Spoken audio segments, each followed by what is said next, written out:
My husband and I used to go there every Sunday to buy all kinds of things, toiletries, really all kinds of things that we couldn't get elsewhere downtown. So it was an institution for us. It was quite an experience going in there as a kid, especially. They had all the toys, riding the elevator was super fun with the elevator man. Oh, I'm always delighted when I find a price tag on something that I've had forever, and it makes me happy that S&R existed, and I'm still sad it's not.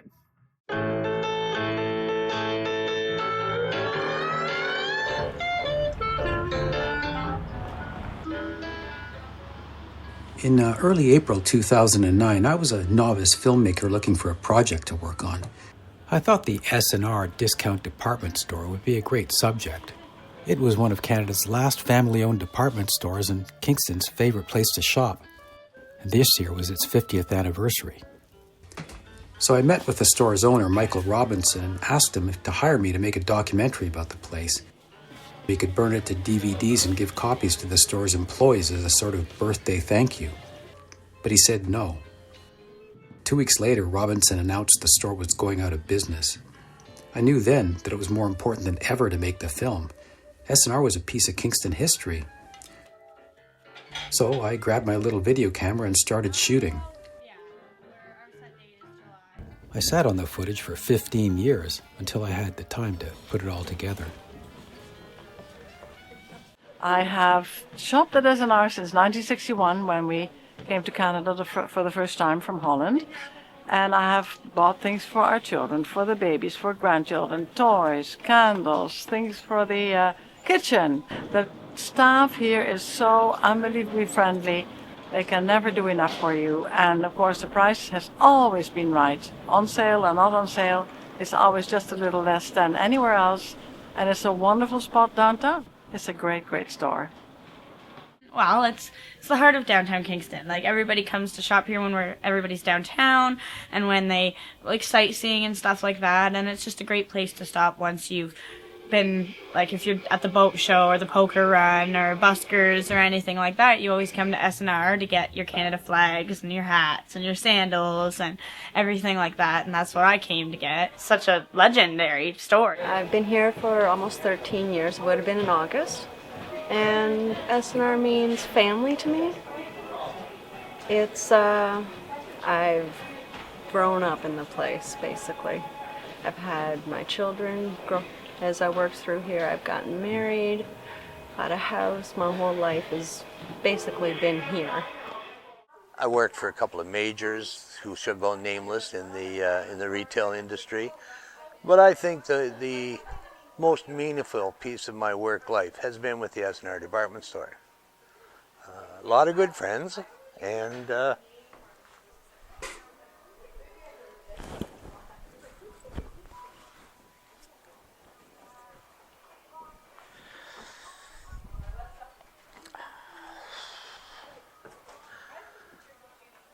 things aren't supposed to bother you that badly, but they do.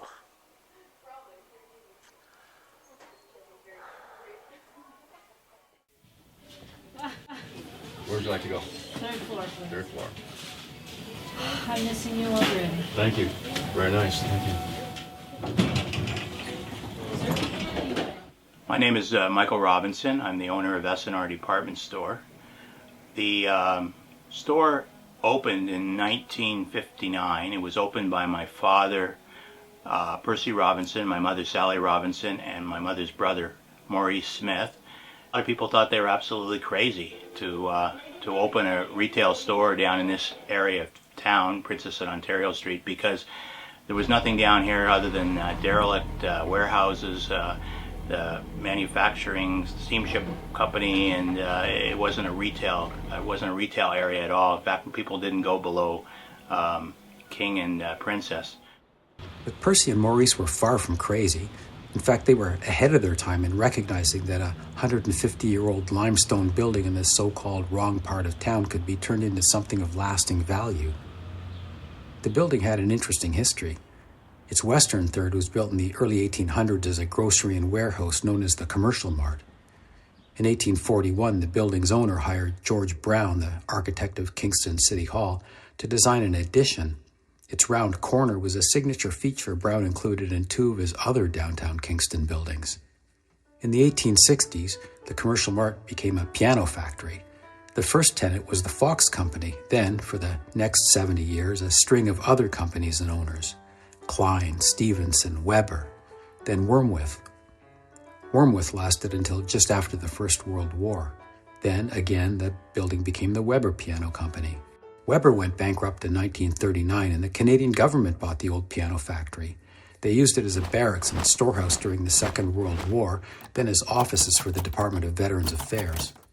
In 1959, Ottawa declared the building surplus and put it up for auction. Kingston City Council debated whether to buy it and turn it into municipal offices or tear it down and put it in a parking lot. Eventually, both ideas were dropped. Smith and Robinson then bought the building for $38,525. My earliest remembrance of the store was when I was 10 years old. The store opened, and it was a crazy hot day. I think the entire city of Kingston came to the opening. It was very crowded in the store. I remember actually being carried along with the crowd, and we were in the store for hours. I was with my mom, and we ended up just buying some soap, bars of soap, and Mom was allergic to it.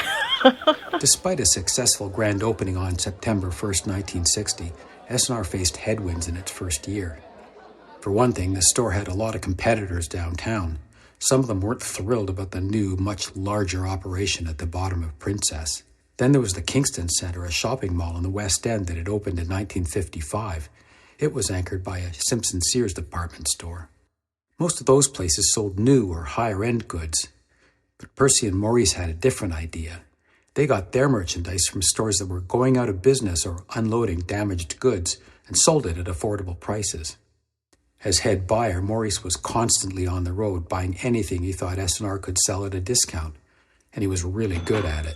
On day one, all the store's goods were on the first floor, but sales were so strong that within a year the partners were able to expand to the second floor, then the third. In 1966, they added a parking garage and 2 new floors that doubled their retail space. By S&R's 10th birthday, Percy and Maurice were riding high, but Maurice's health was poor, and 5 years later, in May 1975, he died of a heart attack. He was 49 years old. At the time, Percy's son Michael was a 26-year-old student at the University of Toronto, but he'd worked at S&R off and on all his life, so he came back to Kingston to help his father run the store. S&R entered a new phase of growth. In 1981, a second store in Belleville. In 1986, yet another expansion of the Kingston store. Percy Robinson died in 1988. He said to me one day that on the day he died, and was met at the pearly gate, he hoped to be able to answer for his life that he provided jobs for thousands of people. And I always thought that was a very fine goal. S&R celebrated its 30th anniversary with a bang, but there were challenges ahead, including a recession. And in 1990, the store's full-time workers unionized. Right before the critical Christmas season, they went on strike.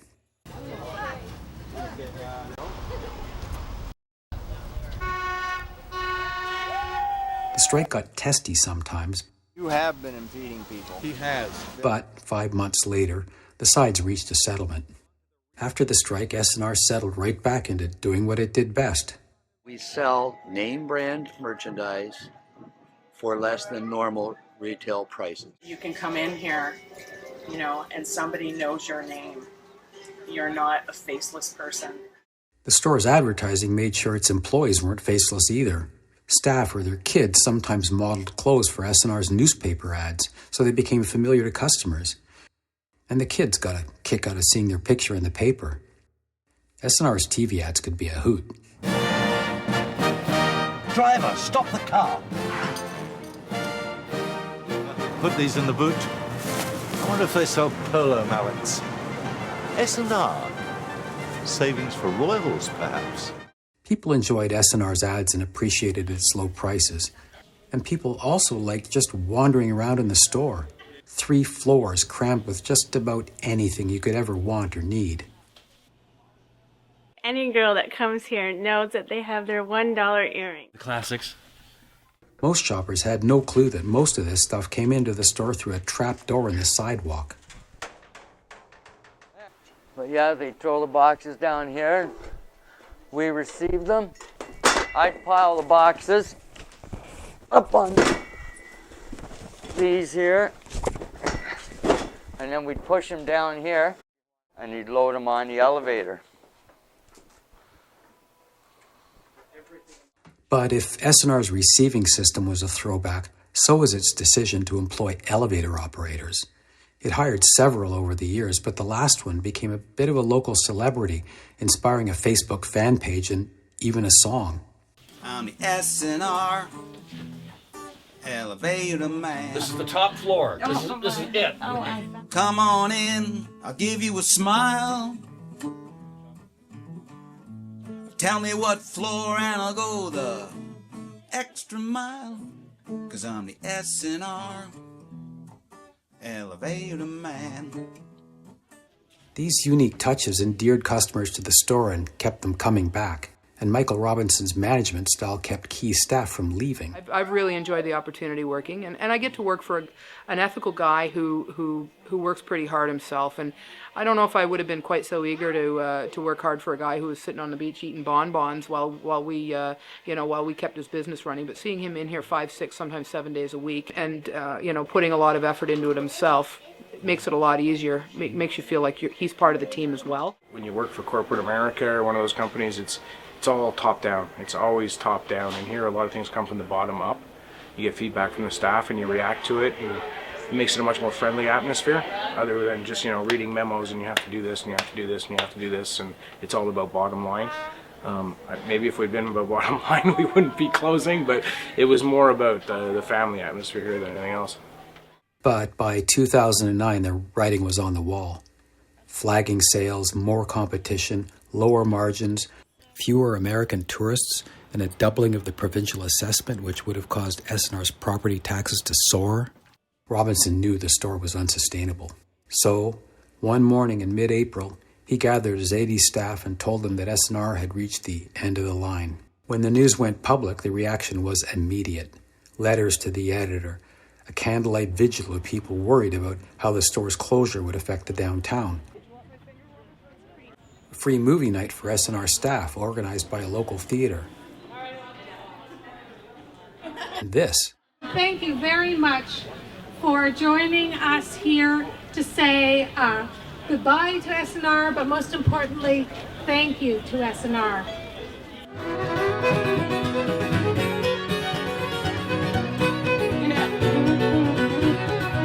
If only time would drag so slow, finding you love. And it's lovely to see so many of our community out and all the faces from S&R. S&R was the place that generated success precisely because it was unassuming and commiserated with our human desire for shared experience and a humane physical scale and place. Yeah, the ceremonial cut has been made. Okay. We'll get someone else to We'll see you over the next 3 weeks. I mean, we got about another 3 weeks to go here, and thank you for your support and for being here today. In previous weeks, the stockroom had been mostly emptied out and the shoes, toys, hardware, and clothes moved from the 3rd and 2nd floors to the ground floor. S&R had come full circle. Just like it was 50 years ago on opening day, everything S&R had to sell was on the 1st floor. It was crunch time. Staff had to clean up and sell off as much merchandise and as many fixtures as they could before the store closed for good. Packing the cardboard even too. It's a heavy job. But somebody has to do it.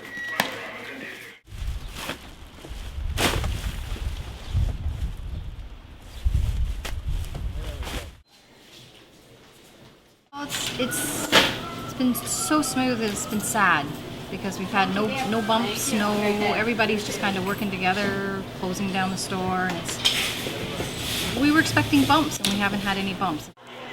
It's slowed down a lot.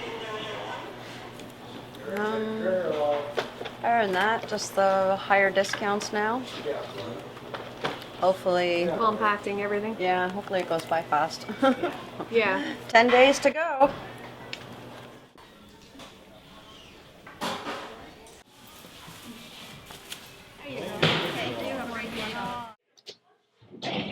Things are looking empty. Very empty. Very empty. When we first opened the store, we were just on the first floor of the original building, and then we went to the second floor, and then we went to the third floor, and then we put the expansion on, and then we did the second expansion. So it was always about growing and getting bigger and better. And to see the whole thing come down over it, you know, from 50 years of work to build it up, and then the whole thing come down to you know, a few racks on the first floor, single cash, and it's pretty hard. Firm? No, I would put no further discount because you have to make it pretty clear for a few people. I'm going to run out of space. No further. I need a skinnier marker. It's a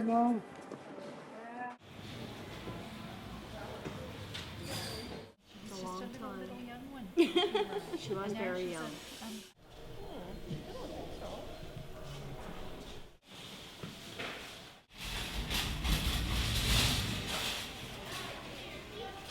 Life in retail goes through an evolutionary process, and unfortunately today it's the day that S&R closes. It's both happy and sad. It's sad when a store like S&R closes. It changes a downtown like Kingston, but it's also a happy day for Michael Robinson, who's put his heart and soul into this store for so long, and will be opening a new chapter of his life. All these little pieces were integral parts of the operation. Now they're garbage.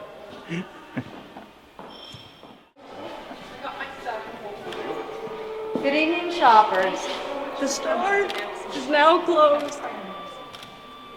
Please make your way out to the Ontario street doors, and thank you for shopping at S&R.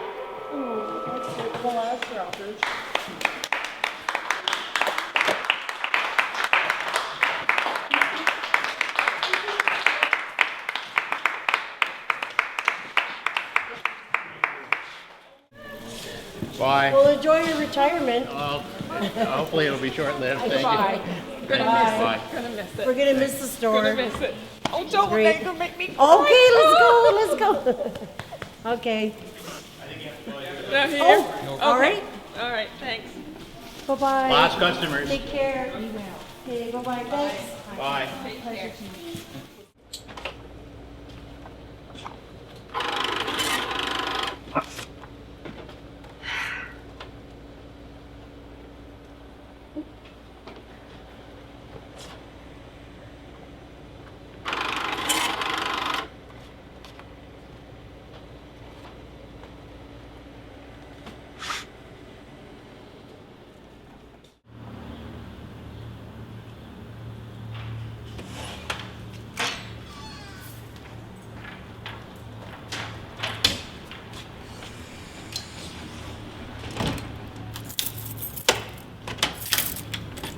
That's it. That's all. 25 cents pop and sport a logo will be missed. I will miss coming here and buying all my clothes and birthday presents.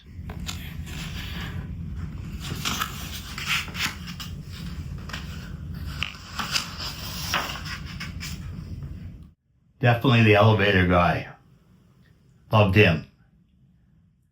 S&R will always have a place in my heart, and the stories we tell are children.